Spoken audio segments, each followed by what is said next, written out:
एक बार घर की शांति बिगड़ जाती है तो बिगड़ती जाती है। एक बार सास बहू में झगड़ा हो गया तो अशांति की शुरुआत हो जाती है। एक बार बाप बेटे में झगड़ा हो गया तो घर में कलह की शुरुआत हो जाती है।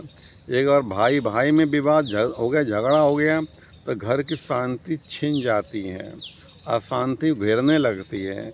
एक बार पति पत्नी में झगड़ा हो गया तो शांति छिन जाती है और बात बिगड़ती रहती है, बनती नहीं जल्दी भैया।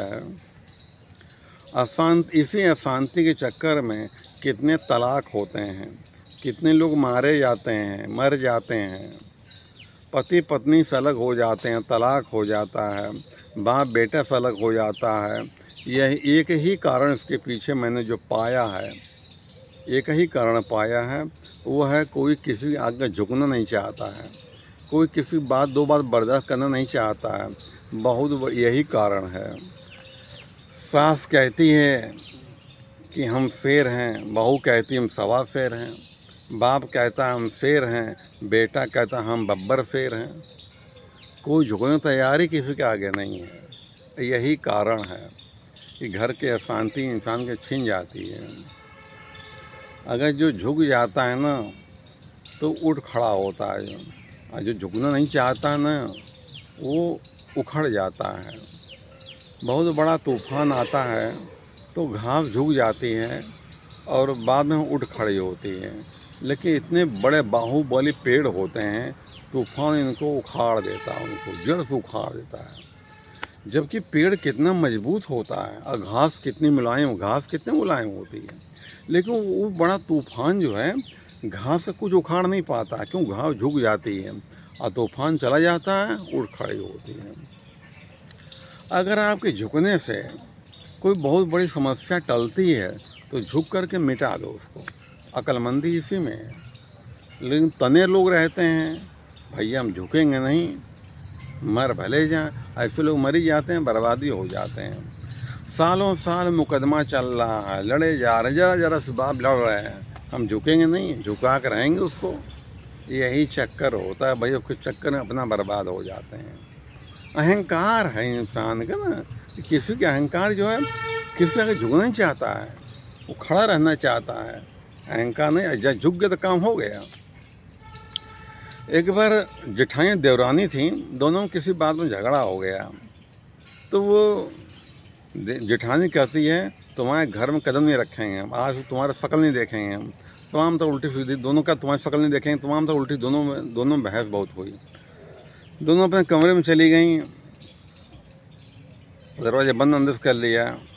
तो जो छोटी बहू थी उसकी माँ ने उसके एक बात कही थी, बेटा तुम्हारा अगर कभी झगड़ा हो जाए तो तुम उसका देखना, तो उसके कर्म तुम्हारे प्रति कैसे रहें पिछले।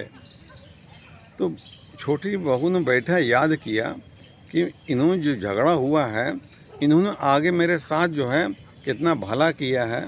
जब उसको देखने लगी तो देखती कि मेरे छोटी उसको बड़ा एहसान उसका मालूम पड़ा कि दीदी मेरे जेठानी बड़ा एहसान किया मेरे ऊपर है, ज़रा से बात पे आकर हमें तू तक्कड़ कर लिया। तो वो जाती रसोई घर में चाय बनाती, दो बढ़िया स्पेशल, और जाती जेठानी दरवाज़ा खटखटाती है तो निकलती जेठानी, कहने लगी तो उन्होंने कहा मैं तुम्हारी शक्ल नहीं देखूँगी और तुम चाय लेके आई हो। तो वो कहती है कि मेरी माँ ने कहा था जिससे झगड़ा हो जाए उसका पिछला याद करना, तुम्हारे साथ जो अच्छा कर्म किए उसको याद करना। तो मैंने जब याद किया पिछला कर्म तो आपका बड़ा एहसान मेरे ऊपर रहा। मैं बीमार थी, आपने मेरी सेवा की, मेरे बच्चे हुए, आपने मेरी सेवा की, हमें पैसों जरूरत पैसा दिया, हमको आप डॉक्टर के पास ले गई, हमारी सहायता मदद की हमने। जब ये देखा मैंने तो मैं समझ गई कि हमारी गलती है, इनका बड़ा एहसान मेरे ऊपर है। तो दोनों जो है गले लग गई। जेठानी भी कहती है मुझे बहु माफ़ कर दे, गुस्से में आकर उल्टा सीधा बोल दिया, दोनों के आंखों में आंसू आ गए, दोनों अपन गले मिल गई। जब आदमी को जो अपनी कमी का एहसास हो तब ना आदमी का अपने देखते ही नहीं कि मेरे में कमी क्या है, दूसरे कमी है, दूसरे गलती है, उसी ने बिगाड़ा है। अरे कोई किसी बिगाड़ता नहीं है, न कोई किसी सुख दुख देता है।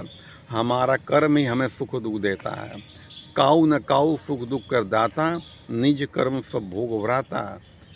जिससे हमारा लेन देन चुकता करना होता है ना, वो कर डालता हुआ समझ नहीं पाता इंसान कोई है। जो हमें दुख मिल भी रहा होता, दुख हमें कहीं और से मिल रहा होता, ये है दुख हमें कहीं और से मिल रहा होता है। ये कुत्ता है जब आता हूँ मेरे पास सामने आके बैठ जाता है मेरे सामने। अजनबी है लेकिन हर इंसान प्रेम का भूखा होता है, देख रहे नहीं ये क्या कर बैठ जाता है यहाँ पर आकर के ये। ठीक है, आप मेरे बात सुनने के लिए बहुत बहुत धन्यवाद आप लोगों का।